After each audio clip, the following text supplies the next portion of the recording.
This is a true story of what my wife and I experienced on our trip to California. I stopped going on long-distance drives after this experience. You could say this near-death experience was a wake-up call for me to always be aware of my surroundings. I am married to a beautiful lady, and we live in Minnesota. My whole family are in California, so we never get to see them much. We both have good jobs and no kids. We haven't seen my families in years, so we decided to visit them during the month of October to surprise my mom on her 50th birthday. If we traveled by plane, the trip to California would only take a few hours, but my wife wanted us to go on a road trip. It would take us 30 hours to drive from Minnesota to California. A long, dreadful drive, but I didn't mind, since my wife and I never get to spend time together. We packed our stuff and got in the car. In 10 hours, we reached Montana and decided to rest at a designated rest stop. We rested and brushed up for the second part of the trip. We started the car and continued. We reached Utah and initially wanted to drive over the night. But around 3 in the morning, I was overcome with sleepiness. I looked at the map for the nearest rest area. We didn't have GPS at the time, and our phones were the old flip phones. There weren't any rest areas near us. The next closest one was probably 50 miles away, and we both were so exhausted that we needed to rest. We got off the freeway and looked for a place to park our car. My wife, Jessica, spotted a small local park that was good enough to rest for a couple of hours. We entered the parking lot of the park. It was quiet. We looked around and saw a black car with tinted windows parked to the farthest corner. My wife, Jessica, told us to park next to the restroom because that was the brightest area of the park. We parked there and saw a man come out of the men's room. He was tall and had a hood over his head. Behind him was a little boy, about 10 years old, with no shirt and shoes. The dad has a hoodie and his son isn't even wearing anything, Jessica whispered to me. I didn't see the boy because I extended my seat the moment we got there and rested my eyes. I was too exhausted. My wife said the little boy was slowly following behind the man, like the kid was very sad and afraid of the man. She watched them walk to the car. Right before their car was a bush, and as they walked past it, the boy disappeared, literally disappeared into thin air. My wife saw him disappear and had thought he was hiding behind the bush. When the man got inside the driver's side, she said the boy appeared again and was sitting on the trunk with his head looking down and hands covering his face like he was crying. My wife was terrified, but she didn't want to assume anything. She kept telling me to look, but when I finally did, I didn't see the kid. I didn't think much at the time, so I went to use the restroom. I got out to use the restroom, and as I was leaving the men's room, I looked over to the black car and saw the man sitting on the hood. He had a cigarette in his mouth and looked at us. I waved at him, but he didn't wave back. I went back to the car, and my wife had already extended the seat and laid back. I told her to rest first. After seeing the man and remembering what my wife told me, I didn't feel at ease, so I just couldn't sleep. I took out my Game Boy. This was back in the old days, so everyone had a Game Boy. I played it for a while. In about 10 minutes, I heard my wife repeatedly say, "I can't see you. And how do I save you?" I thought the voices were coming from my game, so I lowered the volume and listened. "What do you mean you can't get out?" my wife mumbled. I shook and woke her up. She asked if I saw the naked boy standing by her window. Jessica didn't tell me what she dreamed of until it was after when we got to my parents' house. She said she dreamed of the little boy that she saw with the man earlier. The kid came over and knocked on her windows. I was playing my Game Boy, and she thought I saw the boy too. She rolled down her windows, and the boy didn't talk much. The kid looked like he hadn't eaten in days. He opened his mouth and asked her for help. He said in the most monotone voice, and then he pointed at the black car with his chin. Some of his teeth were missing and his gum was bleeding. He also had few bruises on his face. Completely baffled and worried, my wife was asking how and where. "Please help me before he does something bad to me. I want to see my family before." And then my wife woke up before the kid could finish his sentence. We looked at the restroom. and saw the same man walk to the restroom.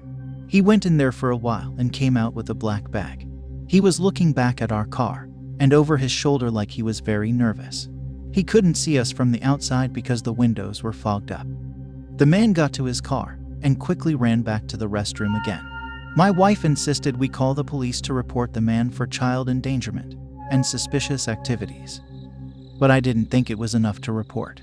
However, after seeing everything, we decided to leave the place and continue our trip to California. As we were leaving, we drove past the car and Jessica saw the boy staring at my wife from the windows. The little boy was panicking, knocking on the windows, and she could read his lips. The kid mouthed, "Please help me." Terrified and worried for the boy's safety, my wife picked up the phone and said she was going to dial 911. At this point, I had entered the highway, so I parked on the shoulder on the highway while she called the police. We explained the whole situation to dispatch and gave her all the details of the man and his car. As we were giving her the details of the car, we saw headlights entering the highway. It went past us and there it was, the black tinted car. We informed the dispatch lady and followed it from a distance. We didn't want to spook the driver. In about 10 minutes, a parked highway patrol on the side of the freeway saw the car and flashed their lights and sirens. I was about 500 feet from the car, so as I drove past the car I saw 2 state troopers with their guns drawn, yelling and demanding the man to step out with his hands up. We slowly went past the scene, and it was the same man I saw at the rest area. His eyebrows pulled up and together, nose wrinkled, and mouth stretched on. He smirked at us when we went past him. It was like he knew it was us who just passed him. We didn't stay to find out what happened, but I can tell you that this story is true, and it is not for the faint-hearted. What the cops told us still lingers in the back of my mind till this day. The next day, we got a call from a detective, thanking us for reporting what we saw. He wanted us to head to their station so that they could take our statements. When we arrived at the police station, the detective wanted to make sure the man they had arrested was the same man we saw. They showed us his mugshot picture, and it was him. The man's eyes were so creepy, like he was looking right at my soul. The detective then told us the man we saw had kidnapped and repeatedly raped a young boy. He tortured the boys for 2 days and then shot the kid in the back of the head. After that, he decapitated the boy into pieces and stuck him in a black bag. The man confessed he was going to leave the bag in the restroom but was interrupted by a couple. He had planned to shoot the couple in the car, but they left before he could retrieve his gun. Worried and paranoid, he took off after seeing that we left the park. My heart sank, thinking we would have been dead if we stayed longer. The man was going to shoot the couple in the car and put their bodies in black trash bags like the boy. These words from the detective have been engraved in my mind, and even today, I am always feeling unnerved when I have to go on road trips that are longer than 2 hours. My wife and I made it to California safely. We stayed for a few days and drove back home. About a month later, my wife had a dream of the boy at the park. It was a foggy day and she could feel the mist in the air. She looked around and saw the boy standing about 100 feet away. He smiled at her and motioned her to head over. The whole time in the dream, she knew who the boy was and that he was dead, but for some reason, she wasn't afraid of him. She slowly walked up to him, but the more she walked, the further the boy got. She kept telling the boy to wait up but was not able to catch up. She woke up by the sound of thunder. She was disoriented and soaked in sweats. She was terrified. My wife told her parents about the strange dream and they told her not to worry. That was the boy's way of thanking you, they said. My grandpa told us to drive back to the rest area to tell the spirit of the boy that he has been free now, and that he can finally go back to be with his family. The rest area was not his place to stay. My grandpa insisted me to go there and say those words at the park because he believed the boy still wanders there. But I never did. The whole experience have scarred me for life.